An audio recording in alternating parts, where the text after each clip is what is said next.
Greetings, everybody. Welcome back again in another episode. In our episode of today, I'm going to talk purely in English language because, it's such a beautiful language and it's going to be a good chance where we can practice a little bit of English. So you listen to this video and train your ears. So if you're watching me right now there is this kind of chance that you might benefit from only listening to me talking English and checking with you or negotiating some pressing and critical topics and themes in English.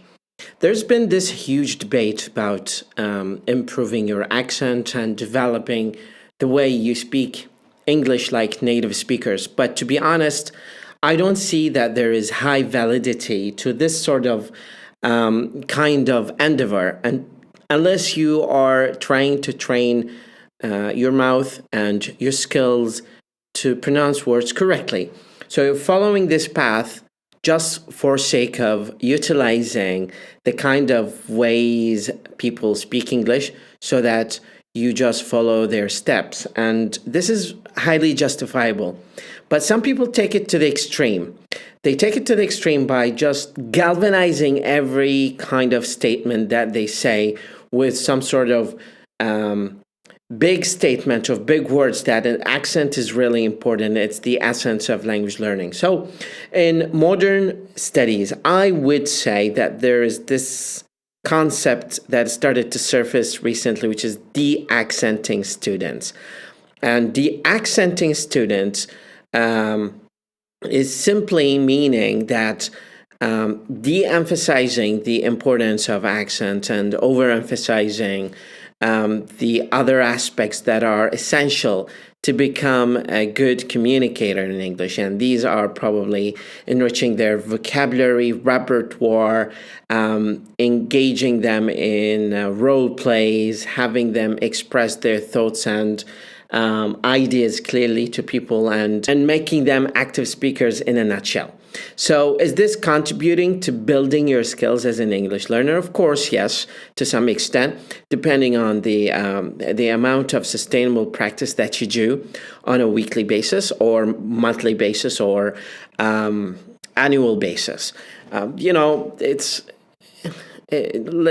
put it straightforward, that learning language is not going to become something that you just get a course of and then you're good to go. No, it's a lifelong journey, and it comes from collecting different kind of mini experiences over your career as an English learner, as an English student, as a businessman, as a traveler, as a vlogger. You get in touch with people and you reconceptualize your understanding of language and enrich your vocabulary the more you engage with more people. And I would say there are three reasons why people stop learning language or stop improving their language skills. Is that either they don't maintain good, sustainable practice of language, or they are isolating themselves and focusing only on learning vocabulary and listening more,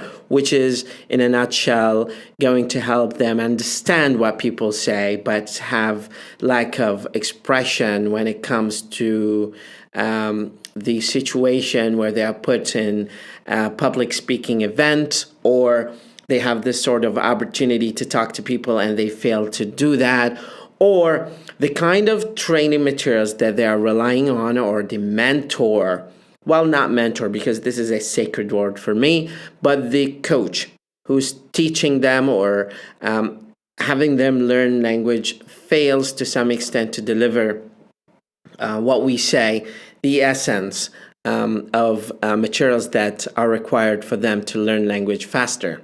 So with that in mind, I would definitely emphasize the fact that you need to de-accent your learning and focus more on higher structures of language that are really more important and significant compared to accents. And accent is just a matter of beautification to the statements that people say, whether that's in Canadian or Australian or North African, or it's really delicate and beautiful if you listen to people speaking with that kind of accent. So just bear in mind that there is no superiority, and I really stressed that out over the past years of me delivering online lessons and online video tutorials, that there is no hierarchy in terms of accents. Whether people say that British or RP accent is more important, or this variety of English is elegant and more important than that variety, that is not true. It's not valid. It's baseless and groundless kind of statement. And the sort of people who claim that are the very kind of people who fail to grasp the essential element of learning language and how and why it is important to emphasize meaning over the way you enunciate certain words or say certain words. Eventually, the way you say words are indicators of your geographic location to some extent, and accentuating that is going to excessively refer to where you are in terms of world map, but it's not going to contribute to making you speak better, because by the end of the day, I would just assess people based on their culture, understanding, and tolerance, and intelligence, and other key elements that will make them an asset to work in certain company, or become active speakers in public, or be a member of a team, or becoming an entrepreneur, or qualifying them to obtain a scholarship, or land a career in business or in other fields of work or study. So eventually, accent is important, but it's not excessively important if it is compared to other elements of language that you should emphasize more. I want you to keep that in mind. It is very important to focus more on delivering meaning rather than accentuating everything you say with some sort of tendency to speak a language in American or British way. Eventually, by the end of the day, the statements that you say, the kind words that you say to people, the way you communicate with people and maintain eye contact and maintain good proximity, that will make you get closer to people's heart and understanding. So keep that in mind. Have a wonderful day.